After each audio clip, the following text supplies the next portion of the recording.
fine day in 1994, 22nd of January to be exact, Castleford headed for Leeds to face a Wigan side in a final for the second time in 3 years. After losing to them in the Challenge Cup final of 92, Castleford, led by head coach John Joyner, were out for revenge. In this documentary, and on the eve of the club's opening game of the 2024 season, we take a look back at some of the fond memories from three players who featured in that famous win. A win that saw some brilliant commentary come to life. But we'll talk about that in a bit. Looking back to the semi-final, after beating Bradford Northern, just how did the boys feel when they realised they'd be playing in the final? It's an interesting one, that. I think that probably nobody expected us to beat Bradford at that particular time. I think, especially with Paul Newell, the way he was playing. The interesting bit is that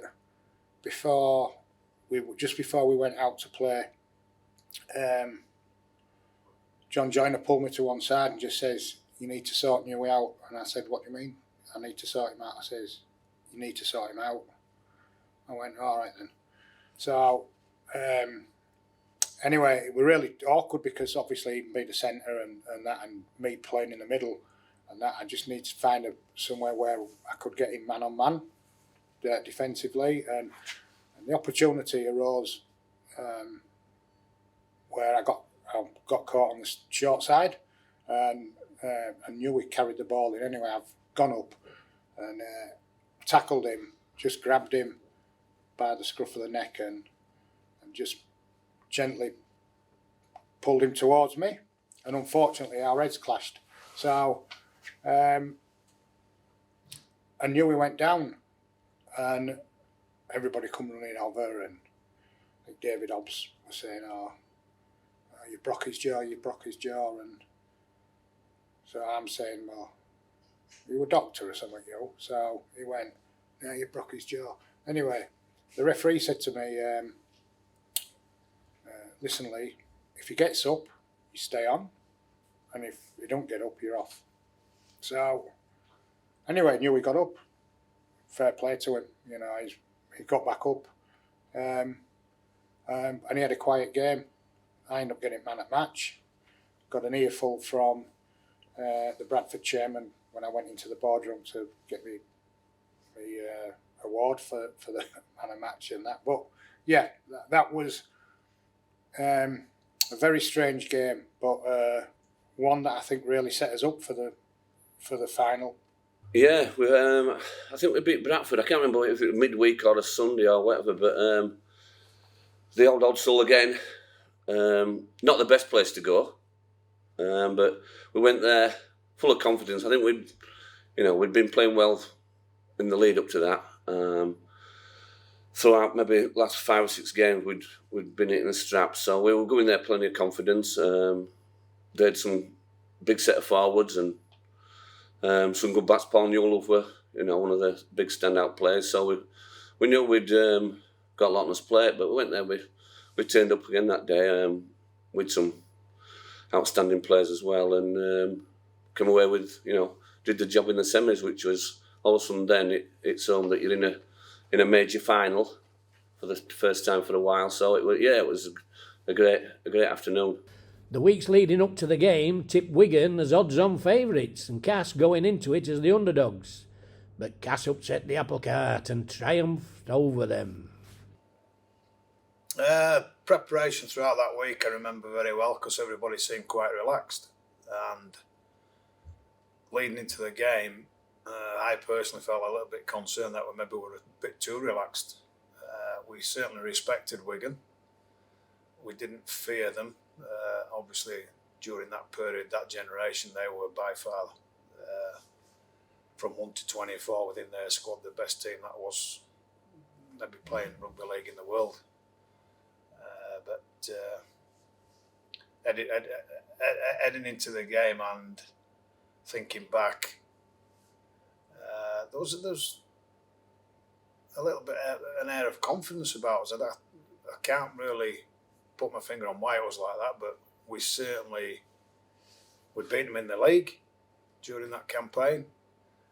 So we were certainly classed as underdogs on the day, but we went in there with a little bit of, not arrogance, but certainly thinking we could do something special. I can remember we obviously stayed away, and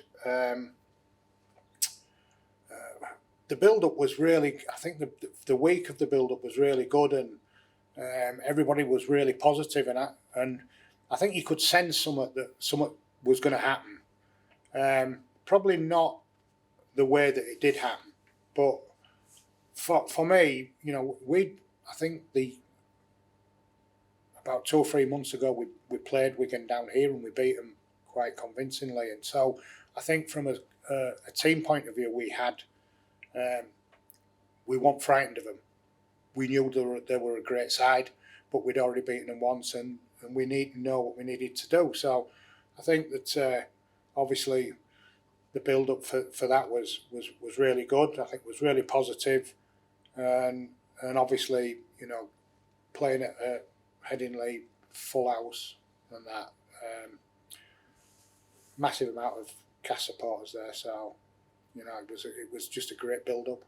When you look back then, obviously the squads weren't like they are now, 20 odd players, 30 players sort of thing. So you knew you were there around abouts with the squad of what we had then, maybe 18, 19 players. And obviously I was playing regular, so I had a good chance that I'd be playing. That's if you didn't pick injuries up, Joe, you know, in the time from the semis to the final. So everything in that was, you know, the build-up were great. And then come game day, come the Regal Trophy, obviously final, at Headingley, a full house. Yeah, just a great moment in your career, especially being a local lad from Ollerton Bywater, you know, a couple of miles up the road. Things that you generally strive to play for your local club, and then to get in a major final as well. Yeah, it was a great feeling. Here it is then.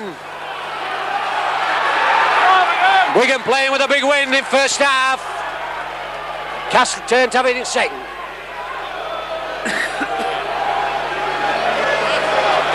Now Lydon's going to kick off, kick deep.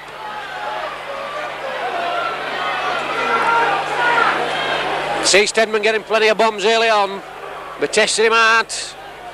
Soapy's got his confidence. Back to his superb best. So here comes Lyon to kick off. Smells course for it, takes it. This is where Wigan put all pressure on, trying to force you into mistakes early doors. And it's gone! And we're scoring again! Pitches it scored! And our Pieters don't like it! Because they've never been in this position! I've got a woman shouting at me now! At 16 points to 4, Charlton get Yorkshire Pudding's med. Goal kick to come. The goal kicking, you know, I approach the goal kicking scenario as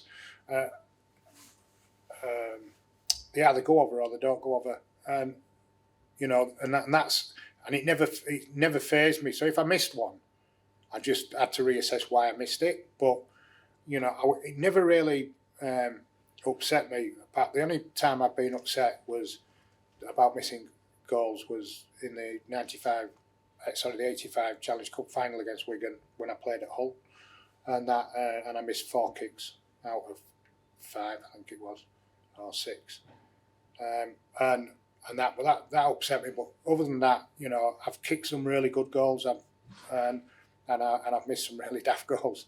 But so it never fazed me. So I just took it, and for whatever I'd been practicing quite a lot during the week, and you know, I had people. So I was practicing down at Weldon Road. People like Grant Anderson, you know, I'd go out and practice my kicking, and he'd come out with me, and I'm saying, "What are you doing?" He said, "I'm going to kick your balls back for you because I know that it's an important thing that you do." So, which is a great thing for me for other players to, you know, appreciate what can happen if you get it right. So yeah, so the goal kicking bit was when you're on form, you just strike them and they're going over and that. St. Jim Dawes looking for a runner. Long ball. Smells, kick over to Chase. We'll get there first. Anderson has. Magnificent try. What a magnificent try. Gasses in again. What a magnificent try. Brilliant football from Cass. Magnificent. All set up from Ford and Blackmore here. Puts St. Alice away. Magnificent ball from Blackmore. Legend. It's all lunchtime. Personally, and then collectively as a team, we'd all had bits of success against Wigan. They've been the best team for 10 years, sort of thing. So guess what? This isn't going to be an easy ride by any sense of the imagination. But we could play a bit as well. We've got some class players from 1 to 15. You've got the likes of Tuala Nicow, Tony Kemp, Richie Blackmore. And then we've got us on, Lee Crooks, Graham Steadman. So we'd a bit of artillery. So and then along with mixed in bag with good club players who what about Simon Middleton's, Martin Kettridge, those sort of players. So yeah, we were up for the game. I think what John Joyner brought within the squad was clarity, and took a fair bit of pressure off us, really. We were classes on dogs, as you mentioned. We were fully aware of that. And with that takes away a little bit of pressure anyway. There weren't too many people outside of this club that maybe gave us a chance. But to win the game in the manner in which we did, to this day, I think people are still surprised by it. But on the day, everybody played to full potential. It wasn't that Wigan didn't play particularly well. We played very well. And everybody from one right through to the bench, everybody contributed to it. Was one of my most memorable times down here in terms of a team performance. It was real quality. The final try of the game, and now it's my moment. Let's just have a watch and listen. In a final and on in a game. Andy! Oh, what about that? Send him off! Send the dressing gate off! Get him off the field! That was diabolical! Get him off the field! That's just typical what it is! Get him walking! They don't like it! Walk him, Campbell, if you've got any bottle! If you've got any bottle, Campbell, he should walk! That was absolute diabolical! It's going to be a yellow card! I can't speak! You bottleless get, Campbell! You dickhead! You bottleless get! I can't speak! I should be sent off! That's diabolical! Middleton in field. Come on, Cass, rub it in! Sampson. Shrugs one up. Shrugs another, still going. Nicow wants it down short side. Oh, Steinberg, oh! That's his head! What a magnificent try! Shove it up yours! He's the best prop in the world! Never mind anybody else! Magnificent move from Cass! Run across Ford, Russell Ford back inside to Steinberg! He's set up like a three-quarter! He's got an H's! That's it! What a magnificent performance! What a magnificent performance! We all can't speak! 21-2! 21-2! Magnificent! The try was, I knew that, and we only used to put that play on every now and again, and that, but every time we put it on, it was successful, either from a support runner or whatever, and that the move itself came from when I played for Hull Colts. and David Elliott, who was the coach at the time, showed us, he said, I want you to do this, because I think it could be really good. And it went from Hull Colts to Hull First Team. Did it for Great Britain. We scored. Brought it to Cass, brought it to Leeds, all that sort of stuff. So it just opened the back of the ruck. It just opened the back of the ruck, and either somebody would jump in to tackle me, and then I'd pass to a support player, and they'd go through a space, or the people would stay where they were, and I'd just go through. Now, it's so fortunately for me, I had to get a bit of a gallop on and I managed to score under the post. But yeah, it was just the icing on the cake, I think, for a fantastic, day for everybody. Half-time, Castleford were 20 to 2 points ahead when Martin Kettridge chose the perfect stage for his first try of the season. Martin Kettridge, like me saying this, but I've thought to me saying, well, if I'd have scored that 5 minutes earlier, I might have got man of the match then. So, but as I'm scoring, they announced the man at the match and just talking to Martin at the time, so it was quite interesting. And I didn't realise that until some time after the game had finished, and I watched it on telly and that. So, with all silverware wins, there's bound to be some celebrations. But how did the boys celebrate? And what do they remember about the town's celebrations when the trophy was brought home? Here he goes! Magnificent performance from Castleford! Game, set, match! 33 points to 2! Some magnificent tries, magnificent football! Congratulations, Johnny Johnny! On his first year of playing the coach at Cass! It's in the winning! It's away with one! What a magnificent performance from them 15 players out there! The best performance of a Castleford team for many years. What a magnificent team performance, brilliant football. Kettridge deserved man of the match, but magnificent team performance, 1 to 15. Post-match, what I remember is St John Ellis, God bless him, just taking us on this parade and seeing so many different faces, but a lot of faces that he knew throughout the season, because let's not forget, this club is based on community and loyal supporters, and long may that continue. And then once, obviously, the game, the altar goes, you've got your people like, God bless you, St John Ellis, who then comes into his own. He was a showman. Leading up till probably having St John in your team, we were more reserved, didn't really go up to the crowd, scored your try and came back and things like that, where then we got Singe on board who got the crowd going, was jumping into the terracing and things like that. Yeah, just stuff like that's really, really memorable day. Well, if someone had have asked me Friday night what the outcome of the result would have been, I would never have dreamt of it being 33-2, but all credit to our boys. We put up a tremendous performance and we come out worthy winners. And St John Ellis was leading the charge. We were singing different songs, bouncing about like kids. And then to add to that, once we arrived back home, Jimmy's nightclub, which no longer exists in the town, we all headed back there with the supporters.